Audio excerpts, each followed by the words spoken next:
Mark Denison is going to come and be with us today. Mark, I met Mark when I lived in Houston. I lived in Houston for about 20 years.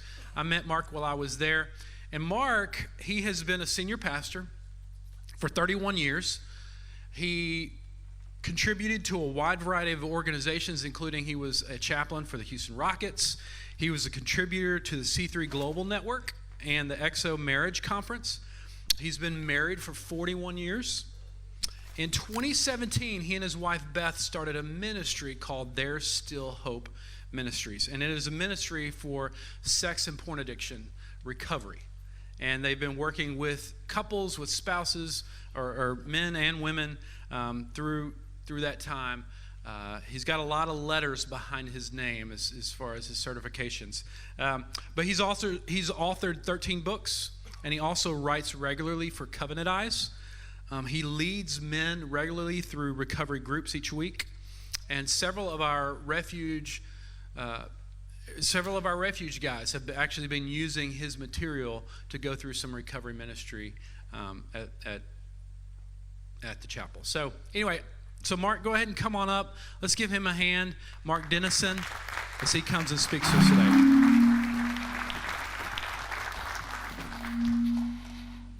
Thanks, Dave. That's my mic doing that. I assume they'll figure that out here in a second. I'll just keep talking until they do it. Guys, great to be with you all today. We have some books up here, and I'll mention that again later.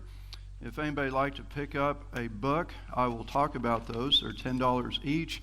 We're doing a special this week. You can get all three for $30, so if you want a special deal, we've got that going on.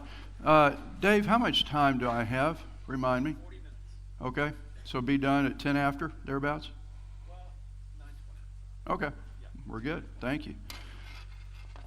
Appreciate Dave a lot. He's an old friend, and I know you've been around him a while. You know he's not much to look at, but he's got a great heart, and so I really appreciate that. It's awesome that you've got some of your pastors here. Pastor Kevin, it was really nice to meet you this morning, and Eric and I go back a long ways, been friends for a long time. I brought a friend with me today. Andy is one of the oldest friends I have. I haven't known him that long. He's just one of the oldest people that I know. I'm not saying he's old, but he's so old. Someone say, how old is he? And he's so old that when he was in high school, they didn't teach history. They only taught future. That's how old this guy is. So he goes back a ways. Flew in last night from Tampa. We live in Bradenton, Florida, which is just south of Tampa. It's in the Sarasota area.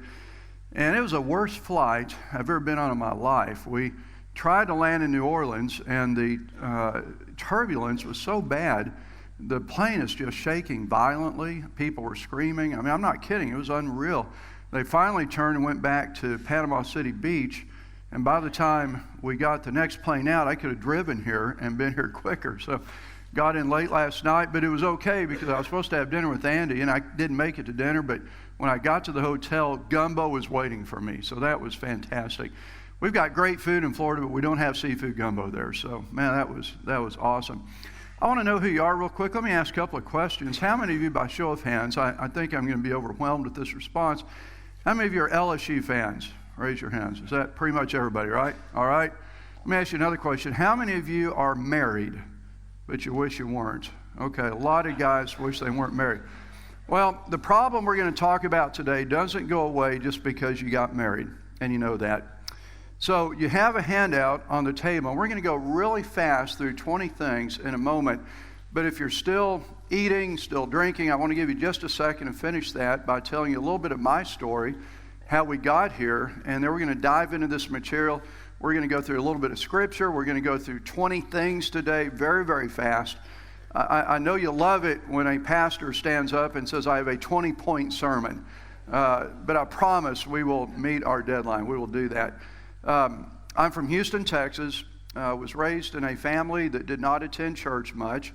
We went once, maybe twice a year.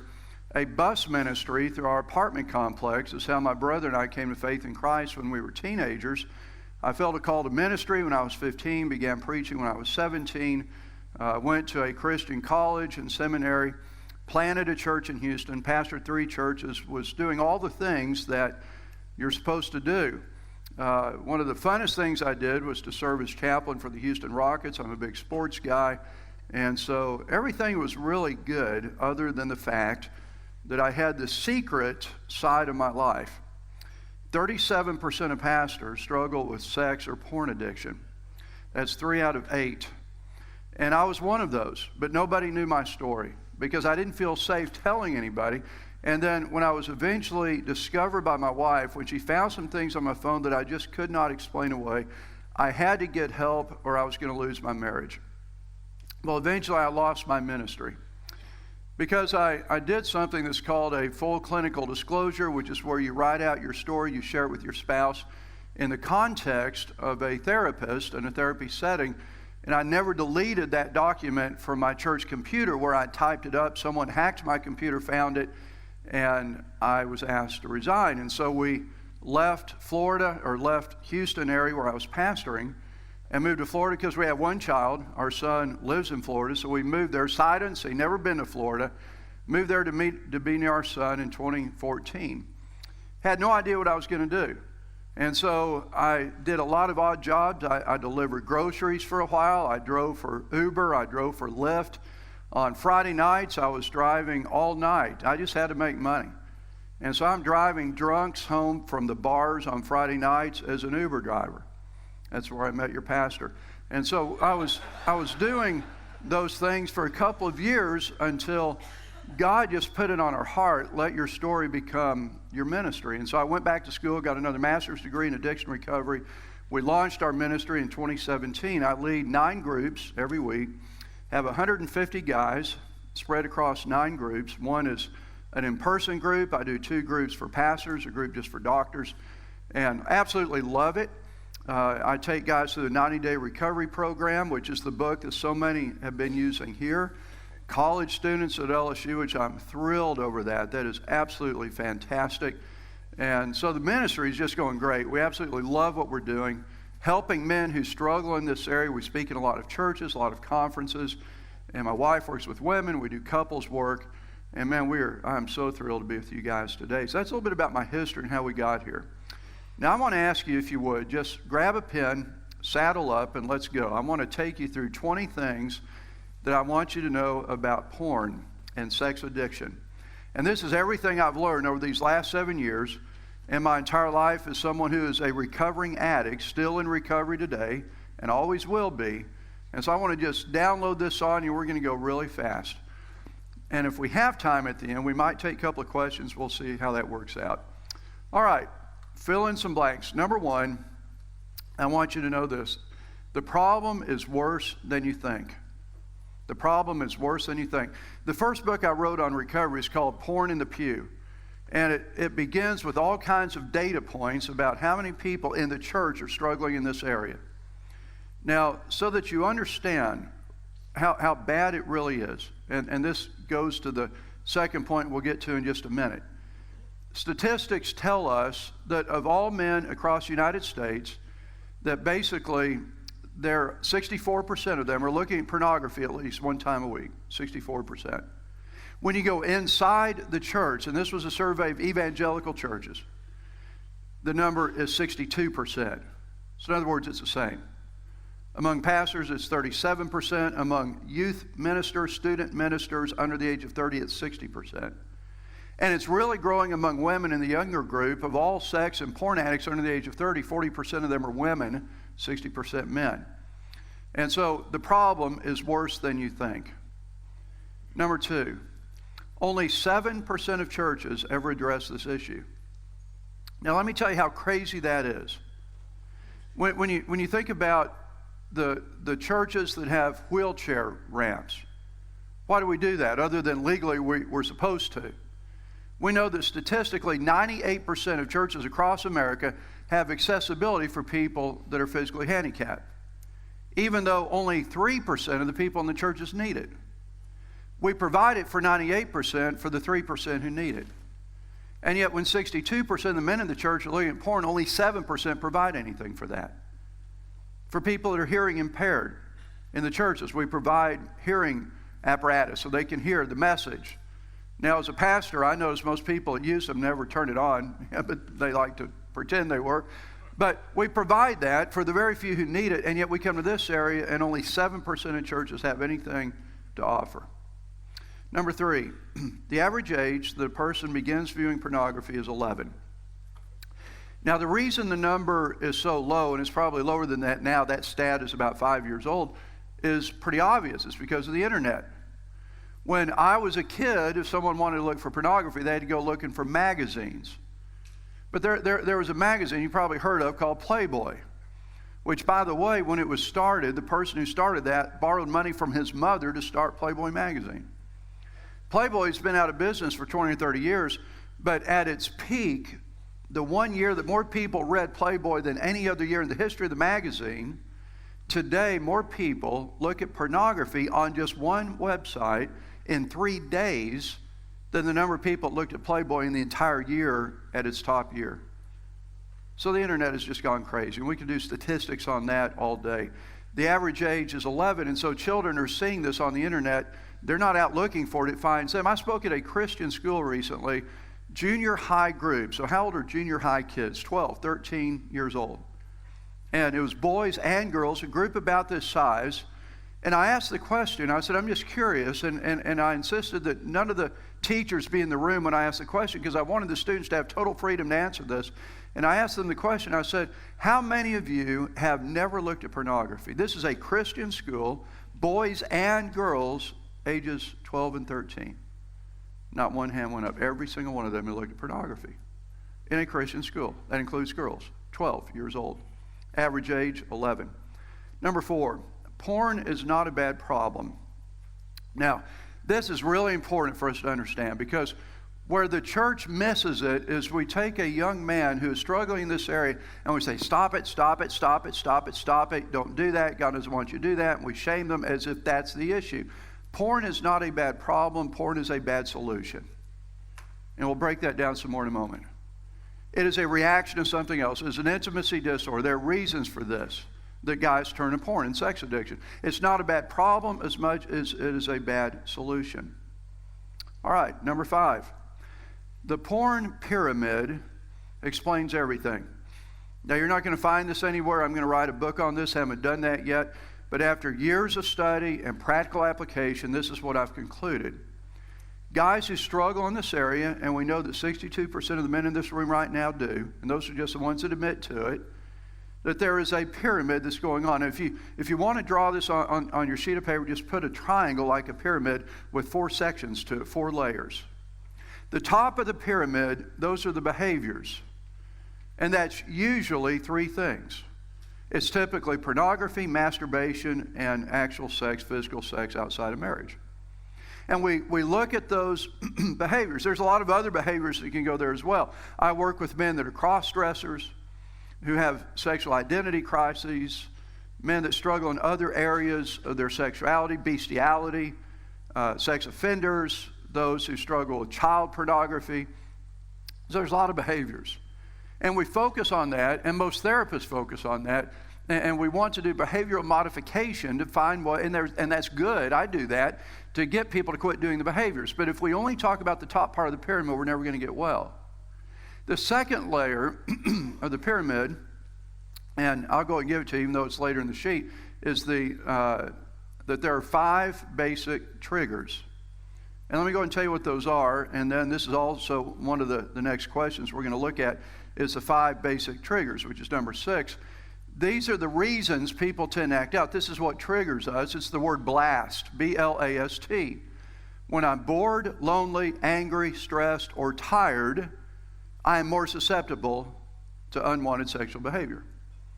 Now, I have surveyed hundreds of men and have found the number one, at least from my survey work, the top trigger. Anybody want to guess what it is? Is it, do we turn to pornography because we're bored, because we're lonely, because we're angry, because we're stressed, or because we're tired? And it's all 5, but which one is number 1, would you guess? Somebody? That's right, stress. Everybody said bored. That's number 2, actually, boredom. In fact, the most common hour of the day that men look at pornography than any other hour is 2 a.m. That's because they have their phone with them. They're in bed. They wake up. Boom, it happens fast. They're bored. Nothing else to do. But stress is the number 1 trigger. But we have all 5. I'm bored, lonely, angry, stressed, or tired. So on this pyramid, you have the acting out behaviors. You have the triggers. The third layer is whatever feeds the trigger. For example, anger is one of the triggers. Well, what feeds anger usually is resentment and pain. And so there are certain things that feed the triggers, and you've got to address those. But then beneath the surface, there are three things that are always beneath the surface for every addict. And that's trauma, that's abuse, and that's isolation. My own story is that I had trauma, and I didn't even realize I had trauma. I was in therapy for years before I figured this out. My wife used to say, "Why did you do this?" I don't know. I did it because I just wanted to do it. I don't know. I had therapists. They couldn't figure it out. I looked into my past. I couldn't figure it out. I thought maybe there was something when I was a child. Maybe my diapers were too tight or something. I don't know. I know when I was a kid, they used to rock me a lot, and they used those big rocks. Maybe that's what did it. I don't know. Then I started looking into it, and I realized that I had a lot of trauma. When I was a child, my legs didn't develop properly, so I wore steel braces on my legs, and it was very painful. I couldn't run until I was 6 years old, and people made fun of me. I was legally blind when I was 8, had to have eye surgery not too long after that. I stuttered until I was 15. My dad didn't even live with us the first 6 months of my life because of his health. He was in and out of the hospital. We were raised with someone else when I was an infant. Of course, didn't remember that, but there were parental detachment issues going on that I didn't know anything about. Learned all of this later. Found out later my mom had been married before she met my dad. I didn't know that. Found out my granddad was seeing a prostitute every Thursday night in a small town in Kansas where my mom grew up, and that messed her up, and that messed me up. There's a lot of stuff going on there. When I was 5, 6 years old, my dad's best friend would come babysit my brother and me, and he'd put us on a refrigerator and say, "Jump off." We'd jump, and he would let us just splatter on the floor. And he said, "If you ever tell your dad I did this, I'm going to kill him." Well, when you're 5 and 6, you believe him. So we never said anything to anybody. To this day, I have a fear of heights and refrigerators. I mean, it scared me to death. But there was trauma involved in all of that. So there's stuff beneath the surface, and that's the pyramid. And we got to understand that, because if all we do is focus on the behavior, we're never going to get well. Let me move on. I mentioned 5 primary triggers. The next one, in order to kill the fruit, you must attack the root. We've kind of said that. I've got to ask the question, what's really going on beneath the surface on this stuff? And we've addressed that. Here's another one you need to understand as a man, and this is hard for men to understand. An ugly truth beats a pretty lie. Here's the thing, guys, when you're married, and if you've been married more than 10 minutes, you probably already figured this out, that our wives treasure honesty more than anything. And I don't get it. I don't understand it. I'm not wired that way. But when my wife says, "How does this dress make me look?" God, I hate that question. Because I've got to be honest, and it doesn't matter what it is. If she says, "How long were you at lunch today?" And I said, "An hour," and I was an hour and 10 minutes, she's like, "Well, why are you lying to me?" I'm not lying. I'm just ballparking it. You know, if someone tells me, "Man, you look good today," I don't care if they're telling me the truth or not. I'm just glad to hear a compliment. I mean, I'm just happy to be complimented. I don't care if they mean it. That's just how guys are wired. But women, they treasure the truth so much, honesty, and so when you're married to a sex addict, the wife, the issue is not that they need to know everything. They need to know that they know everything. That's why I did a disclosure. I did a polygraph. I did a follow-up a year later, and 6 months later, and 6 months after that, we facilitate that for other couples. Next Saturday, a doctor and his wife are going to fly from Texas to Florida to be with us to go through a polygraph and a disclosure, because honesty matters so much for our wives. An ugly truth beats a pretty lie. Number 9, addiction. It doesn't matter what the addiction is. According to the American Psychological Association, there's 166 addictions. Addiction will take you further than you want to go. It will keep you longer than you want to stay, and it will cost you more than you want to pay. Every time. It will take you further than you want to go. It is progressive. Where it starts is never where it ends.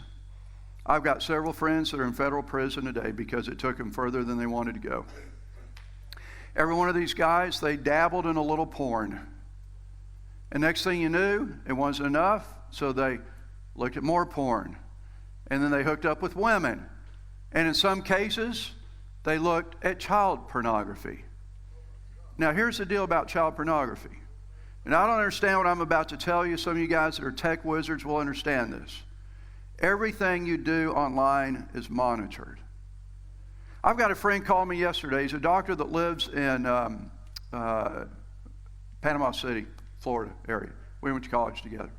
Guy's not in recovery. He's just a good friend of mine. And he got into cryptocurrencies a few years ago. And man, he's telling everyone, get into crypto. He got his church to get into crypto. His church put $300,000 into crypto. I mean, he's all into crypto, and he's always telling me, take your entire retirement, put it all into crypto. Well, he got a call the other day from someone who said there's some unusual activity going on in your crypto account. You need to go online and check it out. When he went online, somehow it was a scam, and when he went online, they drained $260,000 from his account. And there went the house he was about to buy. People can do that. When it comes to pornography online, when you're doing that, if I download child pornography, someone in Nebraska who's smart enough to figure this out can access it from my device. And when they do, I have transported it across state lines, which is a federal offense. And every child image that I download that's accessible, and they all are, is punishable by 10 years in federal prison. I've got a friend in St. Petersburg, Florida, that was sentenced to 65 years in prison because he plea bargained it down to that. He looked at 10 images. That's it. That's all it took. I've got another friend that flew to Cleveland, Ohio recently, and he had solicited an underage minor who turned out to be an employee for the Homeland Security, and he's looking at the possibility of prison for the rest of his life. So for simply having a conversation with someone who said they were underage. What's going on here? It takes you further than you want to go. It's always progressive. It moves into child issues. It moves into cross-dressing. It moves into actual physical affairs with women. 60% of men who struggle with pornography cross the gender line at some point. 3 out of 5. They look at male pornography. They act out with men. They go to rest areas where there's men hooking up with men all over the country in rest areas. I don't get it. I mean, when I found that out, I don't ever go in the restrooms anymore. I mean, it's crazy. It takes you further than you want to go. It keeps you longer than you want to stay. Everyone said, well, I'm just going to do it for a little bit. I'm going to stop. I can stop this. I can stop this. I can stop this. And then we never stop because it keeps us longer than we want to stay. And then it costs us more than we want to pay in relationships and money. In my case, losing a ministry. Here's the next one I want you to write down. Number 10. The opposite of addiction is connection.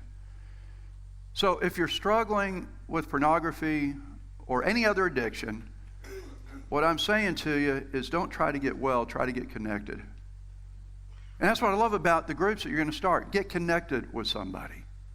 There's something I call the man code. The man code, and my friend Dennis Swanberg from West Monroe, Louisiana, wrote a book on this. Every one of us, and being connected as guys, we need to follow the model of Jesus. He had certain numbers of men in his life. The number 1 represents the Father. The number 3, Peter, James, and John. The inner circle. You need those 3 guys in your life. When Jesus went in the garden, he only took Peter, James, and John. Mount of Transfiguration, Peter, James, and John. Raising Jairus' daughter from the dead, Mark chapter 5, Peter, James, and John. These are the inner circle. I need those 3 accountability guys in my life. And then Jesus had the 12, the disciples. You need a small group, a recovery group. You need the 120, that's a church. You need the 5,000, that's a community. We need to be connected. The opposite of addiction is connection. Number 11, there are 4 components to recovery. So I want to give this to you really quick from John chapter 5. You know the story of the paralytic. The guy was paralyzed for 38 years. Jesus heals him. The way he was healed is the only way anyone in this room is ever going to beat this. It is the only way that anyone in this room is ever going to overcome an unwanted behavior or habit or an addiction. It's the only way you're ever going to do it. There's 4 things. Without this, you don't have a chance. Number 1, you've got to be desperate. Does anybody remember what Jesus asked the man who had been a paralytic for 38 years? Very good. You've had good teaching in this church. It's fantastic. John chapter 5, verse 6, Jesus looks at the guy who's laying there. He's laying on a mat. We don't know his name, so we'll just call him Matt. And Jesus looking at Matt, and he said, Matt, do you want to be well? Now that seems like a weird question, doesn't it? I mean, I had a quintuple bypass surgery just over a year ago, open heart surgery after a heart attack. The doctor, before surgery, he did not ask me that question. The surgeon didn't walk in and say, now, Mark, I just got to ask you before we do this surgery, do you want to be well? He didn't ask me that. Obviously, I want to be well. Why is Jesus asking Matt if he wants to be well? Because the thrust of the language, the original language is this: do you really want to be well? In other words, are you desperate to be well? Because guys, if you're not desperate, you will never overcome this. You just can't. You got to be desperate. Do you really want it? Number 2, you must be surrendered. Jesus told the man to do something. He said, pick up your mat, and walk. Now, he told him that before the man could walk. It made no sense. He could pick up the mat, but for what purpose? He couldn't go anywhere with it because he's still paralyzed. And here's the principle. Until we do the improbable, God does not do the impossible. He said, I want you to do what doesn't make sense. I want you to pick up your mat, even though you can't even get up and stand up with it. But just do what I'm telling you, because when you do the improbable, I will do the impossible. You must surrender 100% to what I'm saying. Number 3, there is disclosure. Someone has to know your stuff. Have you ever wondered why Jesus waited and healed him that day at the Pool of Bethesda? He could have gone to his house that morning before the guy got there. He had 2 or 3 or 4 friends pick him up on the mat and took Matt down to the edge of the water, thinking that when the water would stir, if he was the first one in the water, he might be healed. Well, he was paralytic, so he was never the first one in the water. But he went anyway because they were hoping this might work. And so his buddies are going to his house, picking him up, taking him there. He's laying there all day. Then they take him back home. Why didn't Jesus just go to his house early that morning and heal him in the privacy of his own home? Because God always heals us publicly. There's disclosure. Someone needs to know your stuff. And then number 4, there has to be community. The same day he was in the temple, he's in church. So if I'm going to get well, I've got to have those 4 components to recovery. Here's the next one. Freedom. Now, a lot of people don't like what I'm about to say. Freedom from pornography is a choice. It's not a condition. I cannot tell you guys how many men have said to me through the years of our ministry, God has set me free. I have no more struggles. Every single solitary one of those whose stories I followed fell back into pornography. You know what I used to say? I used to say, I am so angry with God that I have this problem. I didn't ask for it. I did not ask to be sexually abused by a neighborhood boy when I was 9 years old. I didn't ask for that. I didn't ask for the trauma. I didn't ask for the abuse. I didn't ask for any of that. But here's the deal. I no longer lament that. I call addiction God's great unwanted gift. Because if God set me free in the sense that I had no more urges, there's a couple of problems with that. Number 1, it's unbiblical because God created me as a man to have sexual urges. And number 2, I would not live in a daily mode of surrender because I wouldn't feel like I had to. It is a choice.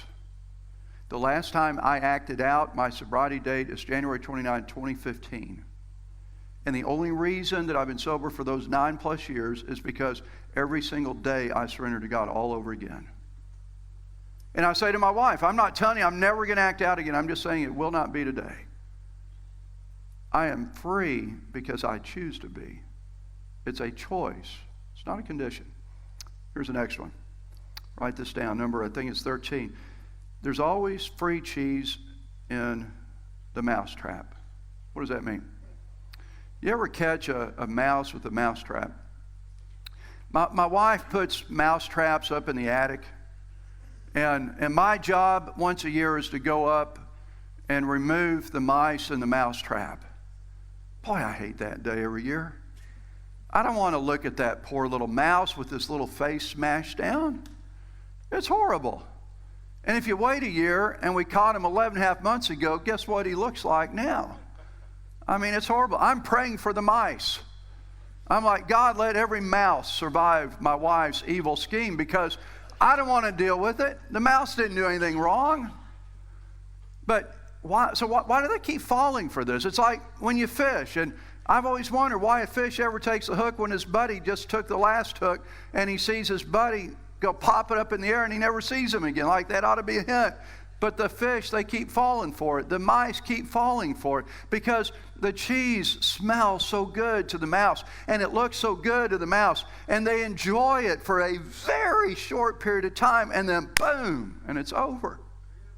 That's what the enemy does with us, with pornography and sexual addiction and fantasy and lust. There's free cheese that's all over the place, but it's a trap. Here's the next one. Until you take ownership for your disease, you will not take responsibility for your recovery. Here's the deal. Women love this line When the husband goes to a therapist, he comes home and says to his wife, hey, I figured out this is just a disease. This is an addiction, i.e., I can't help myself. My wife doesn't want to hear that. Until I take ownership for the disease and say, look, this is on me, I will not take responsibility for the solution. Now here's the next one, number 15. Your handout's wrong. I own it. I messed that up. Here's what it's supposed to say. It repeats what's already there. This is what it was supposed to say. And I'll give you the whole sentence, and then I'll explain it. Just because the monkey is off your back doesn't mean the circus has left town. Let me explain that. Just because the monkey is off your back doesn't mean the circus has left town.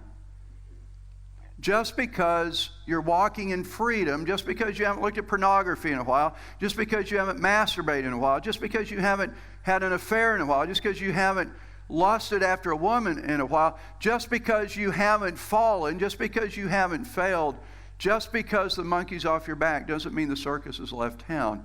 The temptations are still going to be there. In fact, let me tell you what the enemy does. I've seen him do this to so many lives. He wants you to think you're okay. The enemy's not stupid. I've got an in-person group that meets in Florida, and these guys are so close, and we'll have a guy come into that group every now and then, and he'll be there for 3 or 4 months, and he'll find freedom for a little while, and then he'll send me a text, and he'll say, I don't need to go anymore because I have beat this thing. We put that guy on the top of our prayer list because we know there's coming a day when he's either going to come back or he's going to need to, because what the enemy does is the enemy wants us to be confident in what we can do on our own, because he picks us off when he isolates us. And so we start thinking, okay, I don't have the monkey on my back, I'm not doing these things, therefore the circus must have left town, there's not any more temptations. He gets us alone, and then that's when the attack really comes. I'm telling you, when I travel, I know that's the case. And so 9 years since I've done anything wrong in this area, I still do not travel with cash. I still check in with my sponsor regularly. I still check in with guys in the program every single day. I still read recovery material every day. In my satchel that I carry with me, which is sitting right over there, is a little green book that is the Sexaholics Anonymous book. I carry that with me every place I ever go. When I sit on an airplane and a woman sits next to me, which happened yesterday, I pull that book out.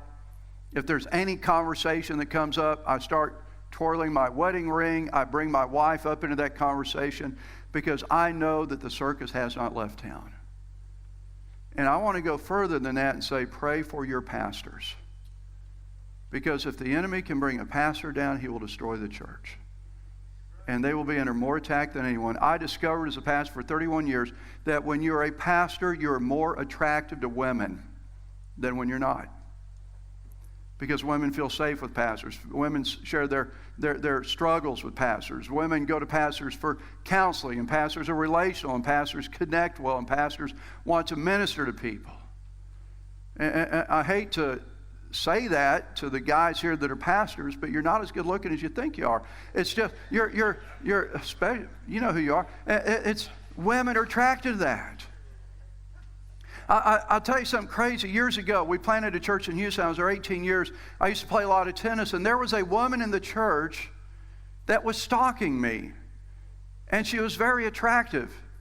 And I knew every time I'm at the tennis court, whether I was playing with a buddy or with my wife, she was there. And I knew she wanted to play tennis because she didn't have a racket. I'm not making this up. She's just showing up. And she's wanting to talk. And then she would bring a racket and say, do you want a volley? I mean, it's crazy. The second I resigned from my church, women didn't care about me anymore. The enemy is attacking pastors uniquely. And so the circus doesn't leave town. Number 16, this may be the most important thing I'm going to say all day. If you're 90% in, you're 100% out. This is where we mess up. Let me tell you what's going to happen for most of you today. And I hate to say this, but it's probably true.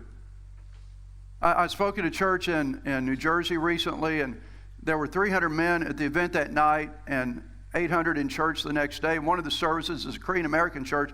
I spoke through a translator. And the fact that they had 300 men show up for that, and they've had dozens that are starting, just like y'all are doing here, recovery groups. And the pastor called me recently and said, "Isn't this fantastic?" And I said, "Absolutely, that's fantastic. But it should be at least 62% of the men should be in that." Because here's what's going to happen, though. We come to a meeting like this, the food is good, the fellowship's good, the intent is good. We want to dabble a little bit in it, want to hear a few things. I'll hear maybe something that helps because I struggle. It's what Stephen Arterburn calls every man's battle. I've got this struggle. I understand that, so I'm going to hear a few things. And then I'm going to walk out of here and I'm going to think, well, I'm going to apply a few principles here. But then you're never going to overcome this, because if you're 90% in, you're 100% out. I've written a book, and I only brought a few books with me today. It's my latest book. It's called Recovery Rules. I've got 100 rules of recovery in this book, and I actually send them out by text to 400 guys every single day. A new recovery rule goes out every day. And one of those, in fact, it's rule number 1, because it's the most important rule I've ever heard or thought of, is that if you're 90% in, you're 100% out. Number 17, a lone sheep is a dead sheep. You can't do this alone. A lone sheep is a dead sheep. Number 18, and this goes back to King David. You know the story of David and Bathsheba, right? You know what happened there? It's the model of what happens with men all the time. Men want what they shouldn't have, and then we don't want it once we have it. I met Jay Leno one time. I was at the Tonight Show, and there was a guy in my church that knew Jay Leno, and he took me out there, and we got to visit with him a little bit before the Tonight Show one night. And I love old cars. And so I asked Jay Leno, I said, "Is it true that you have 300 rare, classic, exotic cars?" They're all in a storage unit, this gigantic area, and no one ever sees them. He goes in there and he has a full-time staff that just maintains his cars. I said, "Is it true that you have 300 cars?" And Jay Leno said, "Yes, that's true. I have 300 cars." And I said, "Well, I used to have a 66 red Mustang convertible. I love that car. I always thought when I had the Mustang, I'd like to have a 57 T-Bird. I'm a Ford guy. I like cars that don't work. And so I always want like Fords. And so I wanted a T-Bird. I thought if I ever had the T-Bird, I'd be set." I said, "So I could see myself having 2 cars. Why do you have 300? You know what Jay Leno said to me? He said, "Because 299 isn't enough."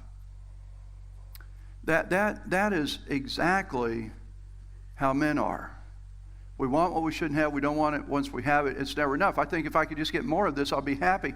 And so if I get more money, if I get more job, if I get a bigger house, if I get a bigger car, and then we don't want it once we have it. Once we get it, it's never enough. I've had 5 classic cars, 66 Mustang convertibles, and I would take them to shows, and people would look at my car, and when I would buy the car, I would think, "Man, this is the finest looking car ever." And then within about a week, I'd take it to a car show, and someone would walk up and say, "Your car's absolutely gorgeous. It is mint condition. Your car is beautiful." And you know what my response would be? "No, it's not. I know you think that, but there's a little ding over here. There's something wrong here. We want what we shouldn't have, then we don't want it once we have it." I've never met the guy who said, "I had an affair, and I'm so glad I did. God bless that relationship." Now, God can redeem anything. We'll talk about that in a second. But we want what we shouldn't have, and then we don't want it once we have it. Let me give you a couple more. Number 19, the key to recovery is your daily agenda. It's not complicated. You know what I find fascinating is guys that know they're on the front end of, "I need to do something for recovery here." They've got a struggle. They're like, if you can get them to go to 1 meeting a week, you're like dragging them across a bed of nails. And they throw their arm out of socket, patting themselves on the back because they went to a meeting that week. I used to do that when I got into recovery. I went to a 12-step meeting every week in Houston. And I'd come home, and I wanted my wife to just congratulate me and, make me fresh meatloaf or something. Well, not meatloaf. She doesn't make a good meatloaf, but something. I'm like, "Look at me. I went to a meeting. This is fantastic." I was so proud of myself. But guys that are really doing recovery, they don't ask the question, "What's the least I can do?" They ask the question, "What's the most I can do?" I'm in 9 meetings every week. There's one going on right now. I'm just not in it because I'm here. Someone else is leading it today. And so you would think that'd be enough, but it's not. And so I go to a Thursday night 12-step group. No one there knows what I do. They don't know I do this. I'm just a guy that needs to be in recovery 9 years later. And then on Wednesday, I'm on a group led by a friend of mine for guys that do recovery ministry that want to be in recovery themselves. Because it's about the daily agenda.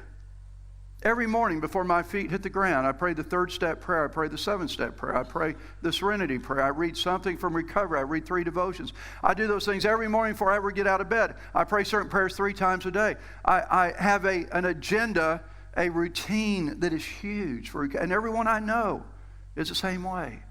It's all about your agenda. Your sobriety tomorrow will be determined by what you do today. And then here's number 10. This is my favorite. What God allows, God will redeem. Here's the question I used to struggle with years ago when I lost my pastorate. And it was a great church. Love the people, still talk to some of them. Can God ever use me again? And I thought the answer was a profound no. And you know what I've determined without any question at all? God is not going to bless us despite this problem. He's going to bless us because of it. You know why? Genesis 50, because what the enemy intended for evil, God's going to use for good. And so God is going to use me in ways He never could have before. It's not that God's going to look at me and say, well, I can't do anything with you now. I didn't have anything for Him to use in the first place. God doesn't call the qualified, He qualifies the called. So God doesn't look at me and say, well, I don't know what to do with this guy now. Because God loves the person more than He hates the mess. So if you've had a struggle, let that become part of your story. You know what's kind of crazy, Pastor? And I know you understand this because you've been pastor here for your entire life. 30 years, he's 33 this year.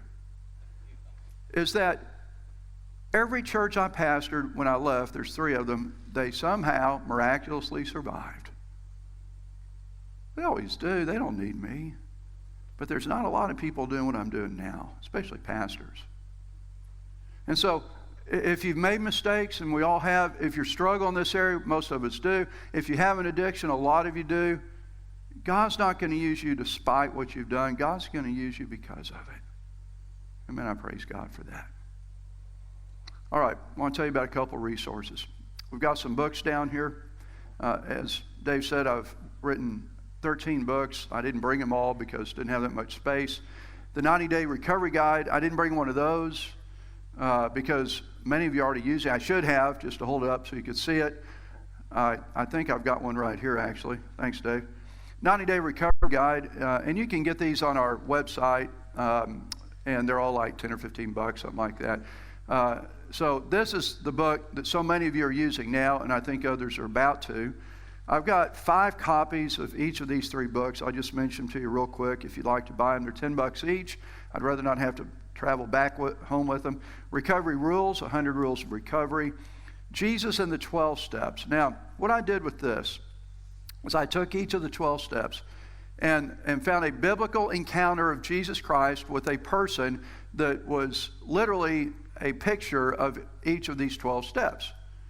Every one of the 12 steps is very biblical, and there are passages that feed that. It came from the Oxford movement in the 1930s. The 12 steps were written in 1939 in Akron, Ohio, by a couple of guys who had had spiritual experiences. And so I think it's a great book because it lays out the 12 steps through the life of Christ. And then another little book called Porn Free in 40 Days. It's got a daily exercise. If you want to go through something by yourself, this is good for that, but I really recommend you be in a group. So again, book's just 10 bucks, cash. I didn't bring a credit card machine. Don't take crypto, but if you would like a book, just please see me right afterwards. Also, on the card, and Dave mentioned this earlier, there's a place if you'd like to receive my email each day. Let me tell you what that is. I send something out every morning. It goes out at 4:30 a.m. Central Time. It's called the Recovery Minute.